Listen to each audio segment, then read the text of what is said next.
Hello my dear viewers and dear students. आज की class में हम लोग आज के इस वीडियो के माध्यम से देखने वाले हैं कि 10वीं के बाद आईटीआई, 10वीं के बाद आईटीआई, ये आईटीआई कोर्स होता क्या है, इसके क्या क्या बेनिफिट्स हैं, इसमें हम लोग क्या क्या कोर्सेज कर सकते हैं, एक्चुअल में इसको 10वीं के बाद करना चाहिए कि 12वीं के बाद करना चाहिए, इसकी एज लिमिट क्या होती है, कितनी फ़ीस लगती है, इन सब के बारे में आज हम लोग फुल डिटेल करने वाले हैं इस वीडियो के माध्यम से। तो यदि आप चैनल पे नए हैं तो चैनल को सब्सक्राइब करिए और साथ ही साथ इसको वीडियो अच्छी लगे तो शेयर ज़रूर करें। तो चलो आज डिस्कस करते हैं इस वीडियो में कि 10वीं के बाद आईटीआई करते हैं तो हम लोग को क्या क्या बेनिफिट्स मिलने वाला है या हम लोग को क्यों करना चाहिए, उस बारे में डिस्कस करते हैं। ठीक है, तो आईटीआई, तो सबसे पहले उस वर्ड का मीनिंग समझ जाते हैं कि आईटीआई का मीनिंग होता क्या है, एक्चुअल में ये आईटीआई बना किससे है। तो आईटीआई का फुल फॉर्म होता है industrial training institute. Industrial training institute नाम से ही स्पष्ट है आप लोग को, जिसमें हम लोग को ट्रेनिंग किसके बारे में देगा, किसी इंडस्ट्री के बारे में। किसी इंडस्ट्री में हम लोग को काम कैसे करना है, वहाँ परफॉर्मेंस कैसे देना है, उस बारे में ट्रेनिंग मिलता है किसमें, आईटीआई में। ठीक, और उसका हिंदी मीनिंग होता है औद्योगिक प्रशिक्षण संस्थान, जिसमें हम लोग को किसी औद्योगिक मीन्स किसी कंपनी के बारे में, वहाँ के काम के बारे में सिखाया जाएगा। ठीक है, तो यदि आप इंटरेस्टेड हो किसी टेक्नीशियन फील्ड के लिए, टेक्निकल फील्ड के लिए, तो आपको आईटीआई ज़रूर करना चाहिए। ठीक है, तो यदि आप आईटीआई करना चाहते हैं, ठीक, तो देखो आपकी एज जो होनी चाहिए 14 साल से लेकर 40 साल तक होनी चाहिए, और आपका क्वालिफिकेशन है मीन्स आप कक्षा 8वीं 10वीं या 12वीं पास होना जरूरी, वो भी रेगुलर बेस पे होना चाहिए आप लोग का क्वालिफिकेशन। अगर आप प्राइवेट किए हो, किसी ओपन से किए हो, तो आप लोग उसको नहीं कर पाओगे आईटीआई कोर्स को। क्लियर। अब बात जान लेते हैं आईटीआई क्यों इम्पॉर्टेंट है करना। बाकी हम लोग आईटीआई के छोड़ बाकी भी कर सकते हैं, इंजीनियरिंग कर सकते हैं, डिप्लोमा कर सकते हैं, पॉलिटेक्निक कर सकते हैं, बट आईटीआई ही क्यों। इसका मेन फीचर ये है इसका ड्यूरेशन। कम टाइम में हम लोग को डिग्री मिलता है आईटीआई का, जो कि 6 मंथ से लेकर के 2 ईयर मीन्स कोर्स के अकॉर्डिंग रहता है, जो कि 6 मंथ से लेकर के किसी का 1 ईयर, फिर किसी का 2 ईयर, इस टाइप का कोर्सेस रहता है।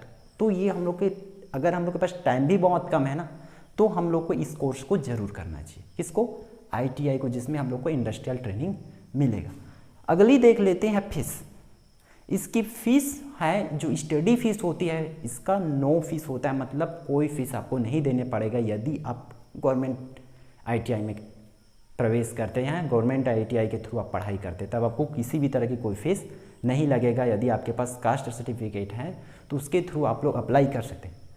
अप्लाई कब करना है तब उसको भी दिमाग में आ रहा होगा। अप्लाई स्टार्ट होता है 10th-12th के रिजल्ट आ जाने के बाद, जुलाई मंथ में स्टार्ट होता है हर एक ईयर में। ठीक है, तो आप इस मंथ में अवेयर रहिए कि आपको अगर आईटीआई करना है तो जुलाई में। और इसकी एप्लीकेशन फ़ीस होती है अप्रोक्सीमेट, जो कि 250 होता है। ठीक है, ये 250 अप्रोक्सीमेट फीस है, इसके आगे पीछे हो सकता है, इतना ही फीस लगना है, फिर आप लोग का पढ़ाई फ्री में हो जाएगा। क्लियर है, यहाँ तक कि आप लोग तो जान लिए कि कितना फीस लगेगा, टाइमिंग क्या रहेगा, कौन कर सकते, कितनी उम्र वाले। अब आगे देखते हैं कि हम लोग को आखिर क्यों करना चाहिए। बाकी बहुत सारा क्वेश्चन है, जैसे मैं बताया कि इंजीनियरिंग कर सकते हैं, बीटेक बीई कर सकते हैं, पॉलिटेक्निक कर सकते हैं, डिप्लोमा कर सकते हैं, अगर टेक्निकल फील्ड में ही काम करना है तो आईटीआई क्यों, है ना। तो उसका जवाब मैं 3 पॉइंट्स में देता हूँ। Low fees, minimum time, practical based.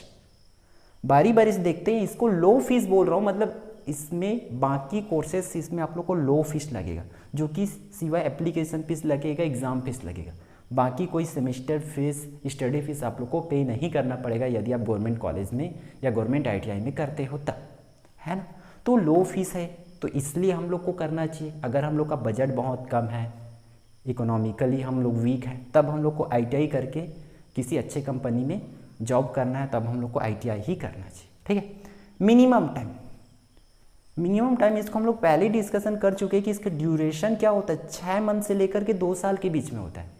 जबकि अगर हम लोग बीई बीटेक किए तो हम लोग को 4 साल देना पड़ेगा, पॉलिटेक्निक किए तो 3 साल देना पड़ेगा, है ना। इस तरीके से उसमें बहुत टाइम लगेगा, तो हम लोग को कम टाइम 6 मंथ में ही अगर कोई डिग्री चाहिए, किसी कंपनी में जॉब चाहिए, तो हम लोग को क्या करना चाहिए, ITI करना चाहिए।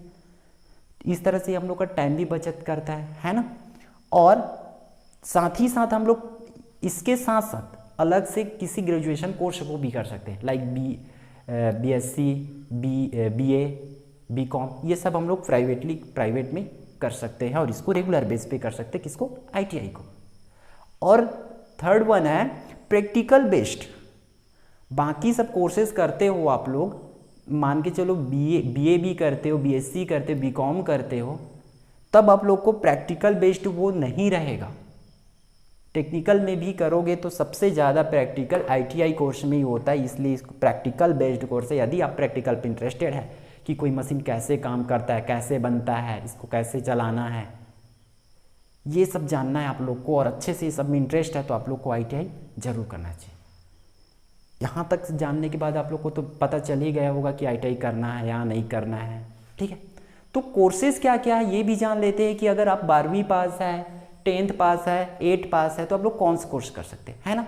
तो चलो देखते हैं कोर्सेज में ट्रेड इसको 2 भागों में डिवाइड किया गया है, इसके ITI के कोर्सेज को, जो कि एक इंजीनियरिंग होता है और दूसरा होता है नॉन इंजीनियरिंग, ठीक है। इंजीनियरिंग में आप लोग को मैकेनिकली मशीनरी काम सिखाया जाएगा, ठीक है, जैसे इलेक्ट्रीशियन, फिटर, ये सब किस में आएगा, इंजीनियरिंग वर्क्स में, फैब्रिकेशन, फिटर और मैकेनिक इलेक्ट्रॉनिक्स, मोटर व्हीकल्स, ये सब जितना भी सब इंजीनियरिंग में आएगा। बट नॉन इंजीनियरिंग कौन आएगा, जैसे कि डेली वर्क वाला होता है ना, दैनिक जीवन में जो काम होता है, आप लोग को डिज़ाइनिंग का कोर्स करना है, फुटवियर का कोर्स करना है, किसी वेजिटेबल्स का कोर्स करना है, तब वो किस में आता है, नॉन इंजीनियरिंग कोर्स में आता है। तो चलो देखते हैं हम लोग को कोर्स आफ्टर 12th। अगर आप 12th पास है तो क्या कर सकते हैं, 12th पास है तो 10th वाले को भी कर सकते, 8th वालों को भी कर सकते।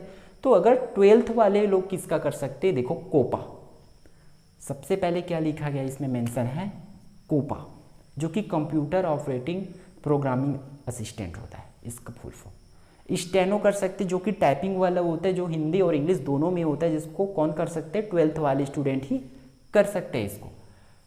ये तो हो गया 12th वालों के लिए। चलो आगे चलते हैं, हम लोग देखते हैं कोर्स आफ्टर 10th। यदि आप 10वीं पास है, 10th पास है किसी भी बोर्ड से, तो आप लोग क्या क्या कोर्स कर सकते हैं, डीजल मैकेनिक का कोर्स कर सकते हैं, ड्रॉटमैन सिविल, ड्रॉटमैन मैकेनिकल, ये ड्राइंग वाला होता है, मीन्स मैपिंग वाला कोर्स होता है, जिससे आप लोग को किस में जॉब मिल सकता है, PWD में। सिविल वाले लोगों को PWD में बहुत जल्दी जॉब मिलता है इसके थ्रू, अगर आप लोग ये कोर्स कर लिए हो तब। इलेक्ट्रीशियन का जॉब, इलेक्ट्रीशियन नाम से ही समझ आ रहा होगा आप लोग को। फीटर, इसमें किसी भी मशीन को फीड करने वाला काम होता है ना, ये फीटर वाले वर्क करते हैं, ठीक है, फीड करने।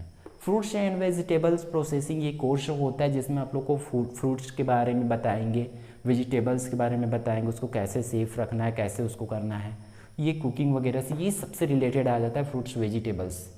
फिर इंस्ट्रूमेंट, किसी भी कंपनी में बड़ा बड़ा सा मशीन होता है, उसमें छोटा छोटा पार्ट्स होता है, ठीक, उसके बारे में सीखना होता है इस इंस्ट्रूमेंट कोर्स करने तो उसके लिए आप लोग को हर एक कंपनी में एक इंस्ट्रूमेंट हम लोग का क्या बोल सकते हैं, ITI चाहिए रहता है, तो आप लोग इस कोर्स को भी कर सकते हैं अगर आप 10वीं पास है तो। और hair and skin care, information, ये कंप्यूटर रिलेटेड होता है, कोडिंग रिलेटेड समथिंग उसी के अराउंड जाता है इसमें, इंफॉर्मेशन टेक में। मैन्युफैक्चरिंग फुटवियर ये आप हम लोग जो फुटवियर पहनते हैं उससे रिलेटेड है इसमें।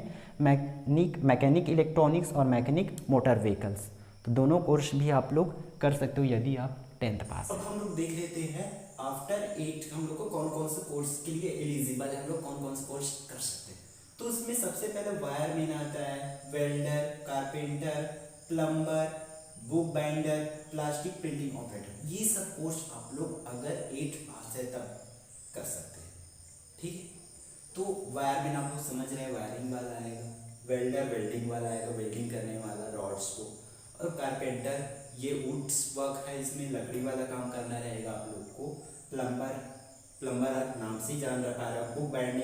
बुक बाइंडिंग का भी एक कोर्स होता है बुक पैकेजिंग, उसको सेपरेट करने वाला बुक बाइंडर में आ जाएगा। फिर प्लास्टिक प्रिंटिंग ऑपरेटर, इस तरीके के कोर्स आप कर सकते हैं अगर आप 8 में। तो आप इस वीडियो को देख कर के इतना तो आप में ये डेवलप हो गया है कि आप जानकारी आप लोग के पास है, इंफॉर्मेशन है कि आप लोग को कौन करना है, क्यों करना है, ये भी मैं क्लियरली बता चुका हूँ। तो आप अगर ITI करने वाले हैं तो एक बार इन सब कोर्स के बारे में भी एक बार डिटेल्स अच्छे से पता कर लीजिए।